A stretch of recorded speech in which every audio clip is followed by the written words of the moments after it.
Jadi di situ aku tuh bawa motor tuh pelan, tapi nggak tahu kenapa tiba-tiba pas ada si truk itu tuh tiba-tiba tuh kayak motor tuh ngegas sendiri. Makanya aku mau buru-buru bangun sebelum ada orang yang lewat menuju pabrik gitu kan. Aku buru-buru bangun, ternyata nggak bisa, ternyata tangan aku patah di sini. Setiap orang yang ke rumah sakit itu tuh kalau misalnya kecelakaan tuh nggak pernah selamat, nggak pernah. Yang bikin kagetnya itu nih, tiba-tiba di kamar aku tuh mama aku kan ngemas-ngemas barang kan. Nah mama aku tuh buka pintu kamar aku, ternyata di situ ada ular 2 warna hitam.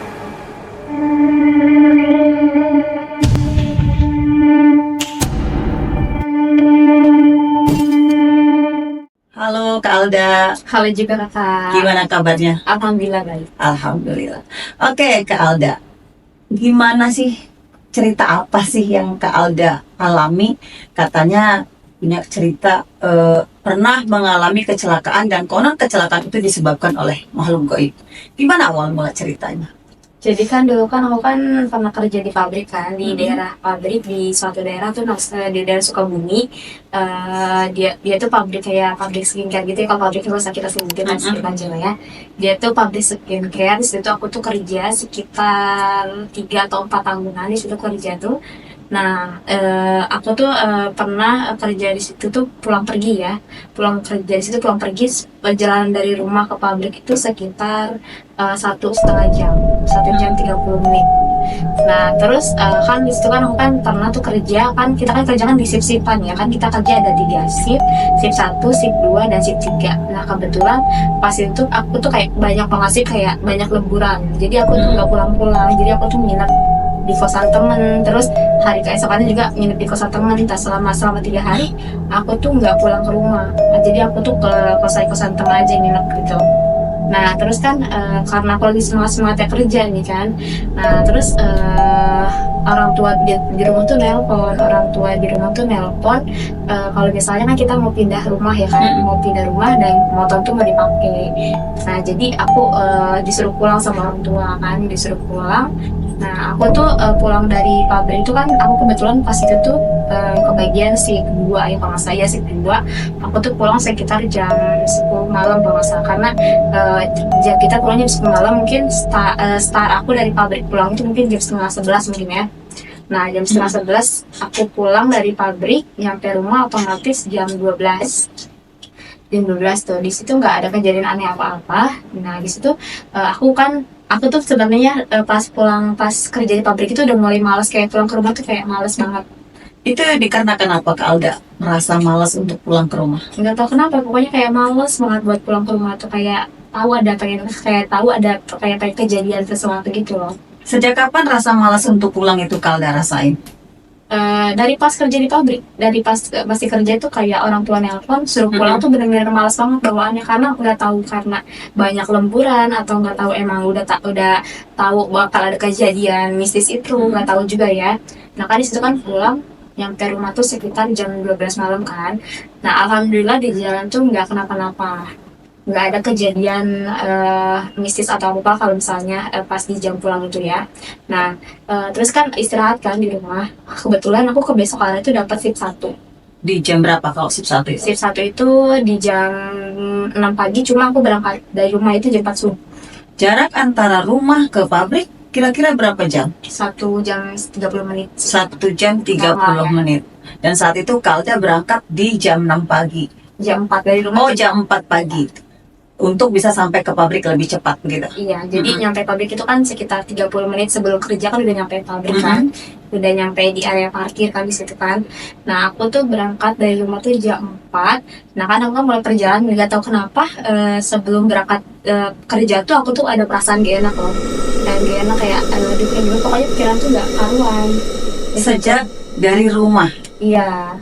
Itu Kak Alda rasain yang nggak enak itu seperti kenapa sih aku begitu ngeblank atau seperti apa?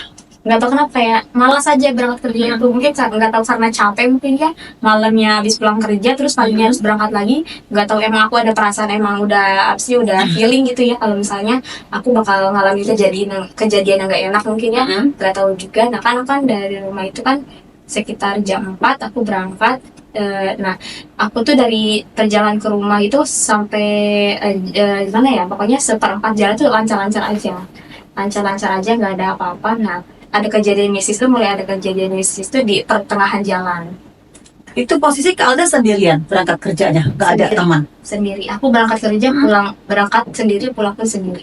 Berani dengan posisi masih jam 4 pagi. Iya, udah gitu tuh jalan dari Sukabumi ke Pelabuhan Ratu tuh dia tuh benar-benar real hutan. Kayak di sini tuh jurang, di sini tuh gunung, kayak banyak pohon gitu, kayak jarang rumah gitu. Memang Kak Alda tidak ada yang merasakan takut sedikit pun saat melewati hutan, terus dengan kondisi jalan yang kata Kak Alda sepi. Kalau takut pasti ada ya. Kalau takut itu pasti ada. Cuma kan karena tuntutan kerja, jadi mencoba untuk memberanikan diri lah istilahnya. Jadi nggak ada takut, nggak rasa takut ada, cuma nggak aku rasain gitu. Nah kan perjalanan dari rumah itu kan jam 4. Nah di pertengahan jalan itu ada kejadian yang menurut aku tuh ganjel sih di hati aku. Kayak aduh ini kok kayak gini gitu. Dan posisinya tuh di pertengahan jalan tuh kayak aku tuh kayak nyium bau apa sih, tau gak, kayak kita tuh kayak datang bulan, terus kita memberkati tuh dalam laju kan biasanya bau hanyir kan gitu kan ya. Bu amis gitu ya, Iya, bu amis, kan. amis darah gitu. Nah kebetulan di situ aku lagi datang bulan juga, tapi nggak mungkin dong kalau misalnya aku kecium sama apa sih namanya, karena kan itu posisinya di motor udah gitu kan, posisinya kan baru ganti juga kan, nggak mungkin juga kecium sama aku kan. Nah jadi situ tuh bau itu bener hanyir, dia tuh di situ tuh udah mulai ganjel lah, kok bau kayak bau darah, dia tuh kayak bau darah, kayak hanyir banget baunya tuh. Nggak mungkin dong aku kecium sama ibu aku sendiri, udah gitu kan posisinya jauhan di motor juga kan, dan lagi jalan juga motornya, dan lumayan gede juga motor tuh. Itu sekitar jam berapa? Sekitar jam apa ya? Jam 5-an mungkin. Jam 5. Karena udah setengah perjalanan ke pabrik kan, jam 5-an gitu. Nah terus di situ udah mulai nyium bau-bau aneh tuh, nyium bau aneh di situ udah mulai kayak pikiran tuh kayak gimana ya, kayak naik motor tuh udah mulai ngelamun, kayak gimana, kayak dialih itu ke spion terus, kayak aduh kayak pengen ngeliat ke spion terus pokoknya nih. Kayak terus kayak di spion tuh kayak ada apa, nggak tahu kenapa. Jadi biar kita tuh bawa motor tuh nggak fokus, biar kita bawa motor tuh nggak fokus sama jalan. Tapi Kak Alda sempat melihat nggak sih ke arah spion? Ngeliat, justru itu yang aneh tuh, aku tuh ngeliatnya tuh ke arah spion terus, nggak tahu kenapa. Apa yang Kak Alda lihat dari spion tersebut? Nggak ada apa-apa, cuma dia tuh kayak apa ya, kayak mau mengalihkan pikiran aku biar aku tuh nggak fokus di jalan gitu. Dan setelah itu, setelah Kak Alda mencium bau anyir ya, yang menyengat ya, yang seperti Kak Alda ceritakan tadi, apalagi yang terjadi setelah itu? Tentunya itu sudah suatu yang ganjil ya di dalam perjalanan gitu. Nah di situ kan udah ganjil banget yang di hati kan, kayak udah nggak bakal bener di perjalanan ke pabrik kan. Nah bener aja di di mana ya, di sekitar 2 kilometer dari pabrik itu mungkin ya, aku tuh kayak pengen nabrak truk gitu, kayak truk gede atau nggak, truk gede yang biasa buat ngangkat apa sih, buat ngangkut barang di pabrik. Nah aku tuh kayak pengen nabrak itu, padahal aku tuh bawa motor tuh pas di situ pelan, karena jalanan itu kan kayak jalanan pabrik itu kan kayak banyak lubang gitu kan, kayak banyak lubangnya. Jadi di situ aku tuh bawa motor tuh pelan, tapi nggak tahu kenapa tiba-tiba pas ada si truk itu tuh, tiba-tiba tuh kayak motor tuh ngegas sendiri loh. Ngegas sendiri mengarah ke truk begitu. Jadi Kak Alda sempat menabrak truk itu? Enggak, alhamdulillah enggak, aku cuma oleng aja tapi nggak jatuh. Cuma oleng aja nggak jatuh di situ. Karena aku tuh ngerasa diri aku tuh kayak ada yang ngelindungin aku. Jadi aku tuh ada yang ngejaga. Maksudnya diri Kak Alda ada yang melindungi. Memang Kak Alda sadar Kak Alda punya pelindung, atau pada saat kejadian itu baru aku ada yang melindungi nih gitu? Sadar, aku emang dari kecil tuh kayak emang ada apa sih namanya, kayak ada yang apa sih yang ngelindungin aku. Kayak misalnya nih aku kayak kemana-mana ada kejadian apa-apa gitu, nggak tahu kenapa kayak ada yang ngelindungin aja, kayak nggak parah kejadian tuh. Kira-kira siapa yang melindungi Kak Alda? Kak Alda punya Mungkin sendiri atau memang ada faktor keturunan dari keluarga? Kalau menurut aku sih dari keturunan ya, mungkin ya dari keturunan. Kalau yang lindungin tuh karena dari pikiran aku tuh dia tuh dari leluhur bapak aku yang lindungin aku tuh. Memang silsilah keluarga Kak Alda ada yang seperti itu? Iya, jadi keluarga aku pun ngomong kayak gini, kalau misalnya aku tuh mirip sama mamahnya bapakku yang udah meninggal. Kebetulan mamahnya bapakku tuh dia tuh sinden, dan sinden itu kan dia kan kayak penari kan, kayak penari, tau nggak ya? Dia tuh kalau sinden tuh sebelum nyanyi tuh dia tuh selalu ngadain ritual gitu loh. Ritual kayak bakar kemenyan, di situ tuh bakar kemenyan, terus yang nari itu bukan dia, tapi si arwah itu. Yang masuk ke badan, Yang- yang masuk ke badan si Iya, ibu ini, gitu, si penari gitu. Nah, di situ kan aku pun dari situ kan belajar juga kan tentang sinden itu apa aja. Aku pun tahu lagu-lagu sinden itu apa aja, dan aku tuh lumayan hafal juga kan sama lagunya. Nah, mungkin aku gimana ya, kayak dikasih keturunan mungkinnya sama si mamahnya dari bapakku nih, kayak dikasih istilahnya ilmu mungkin sedikit-sedikit dari dia nih. Jadi mungkin dia lebih ke indeteknya ngelindunginnya ke aku mungkin gitu. Aku ngerasanya kayak gitu. Berarti mama dari bapak, berarti nenek. Ya, Iya. nenek. Berarti secara tidak langsung nenek Kak Alda memilih Kak Alda sebagai pewaris dari Iya. sesuatu yang mistis tadi. Iya, dia tuh kayak nggak tahu kenapa ya. Aku tuh kalau misalnya ngelakuin satu hal, kalau misalnya aku capek, pasti di malamnya tuh aku mimpiin dia, Mimpiin siapa? si mamahnya dari bapak. Si nenek tadi. Iya, papaku. Apa yang Kak Alda mimpikan saat beliau datang? Mimpinya tuh kayak apa ya? Dia tuh cuma nampakin muka, terus kayak aku tuh suruh ke makam dia aja gitu aja. Intinya dia tuh aku tuh ngerasa yang ngelindungin aku selamanya tuh ya itu nenek aku. Nenek. Secara tidak langsung, itu Kak Alda sendiri yang meminta perlindungan, yang melindungi Kak Alda ya? Atau memang udahlah, ini cucuku, aku kasihkan dia aja gitu, atau bagaimana? Kalau aku sih aku nggak minta sama sekali. Justru aku tuh sering ngobrol sama si nenek aku tuh sering ngobrol. Nah, dia tuh kayak kasih tahu nih, dulu tuh nenek tuh kayak gini, penari kayak gini, terus dikasih juga nih lagu-lagunya kayak gini. Kalau misalnya mau nurunin arwah dari atas kayak kunti-kunti gitu kan ya. Kalau mau nurunin arwah tuh ada nyanyiannya kayak gini gitu. Kak Alda sendiri bisa? Bisa dong ya. Oh bisa. Tapi takutnya turun langsung nih. Nah iya, itu yang ditakutkan. Jadi jangan sekarang kalau mau nurin. Tapi bisa sih kalau misalnya nyanyi setengah, kalau misalnya kita nggak fokus, nggak ada ritual, dia nggak akan turun. Oh begitu. Hmm. Jadi kita balik ke cerita yang Kak Alda mau menabrak truk. Setelah itu apa yang terjadi? Ya di situ kan motornya cuma oleng aja kan, motornya tuh cuma oleng. Nah, aku di situ mulai sadar, kayaknya ini ada gangguan nih, ada yang mau celakain aku. Di situ aku mulai sadar ada yang pengen celakain aku, dan di situ aku udah mulai kayak baca-bacaan ayat kursi. Pokoknya sebisa aku ya, doa-doa yang aku bisa tuh aku baca di situ kan. Nah, aku sambil lanjutin perjalanan sambil baca-baca surat-surat Al-Quran yang aku bisa. Jadi perjalanan kan di situ udah mulai enak lagi tuh naik motor kan. Di situ udah mulai enak lagi bawa motor pelan ya, karena aku trauma kan sama kejadian tadi tuh yang pas mau nabrak truk itu kan. Nah, jadi aku mulai pelan tuh bawa motor, bawa pelan, terus sambil baca-baca itu surat-surat yang aku bisa. Terus jalanlah kita tuh, aku pas mulai mau nyampe pabrik, berapa meter dari pabrik ya, sekitar 500 meter dari pabrik. Nah, di situ ada kejadian lagi. Kejadian yang berkaitan dengan mistis lagi. Iya, ada kejadian lagi di situ tuh. Padahal aku jalan terlambat ya, karena aku kan mikirnya kan mau nyampe pabrik kan. Mikirnya mau nyampe pabrik 30 menit mau nyampe pabrik, 3 menit mau nyampe pabrik. Jadi aku pelan-pelan aja kayak santai banget gitu. Karena jalannya rapi dan dia tuh jalan tuh sepi, nggak ada mobil, nggak ada motor, karena posisinya subuh gitu ya. Jadi jalan tuh sepi. Nah, di situ aku naik motor pelan, nggak tahu kenapa motor aku tuh kayak ada yang nendang dari samping. Jadi sempat jatuh Kak Alda saat itu. Iya, di situ jatuh. Mungkin ini aku ngerasa kayak gitu ya. Jadi kan aku kan mau nabrak tuh ya di tempat ramai, cuma aku nggak nabrak. Mungkin feeling aku kayak gini, daripada aku kecelakaan di tempat yang ramai tadi, aku kelindes terus kan. Lebih baik kecelakaannya di sini aja, istilahnya nggak ada orang, nggak ada mobil-mobil besar. Jadi ada yang nolongin juga, jadi kecelakaan pun nggak parah-parah amat gitu. Dengan posisi 500 meter dari pabrik. Saat Kak Alda merasa seperti motornya ditendang dari samping dan Kak Alda jatuh.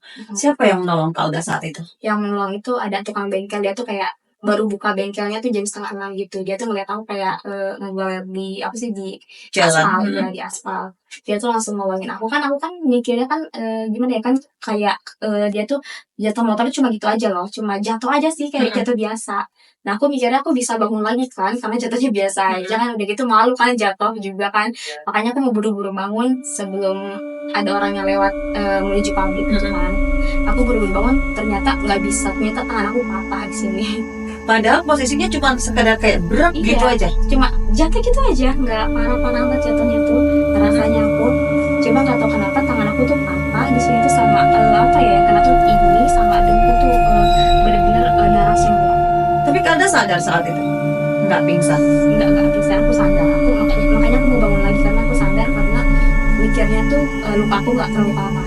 Dan ternyata aku nggak bisa bangun di situ sampai aku nunggu ada yang nolongin aku di situ sambil teriak-teriak tolong, tolong, tolong gitu. Oh, sempat teriak minta tolong.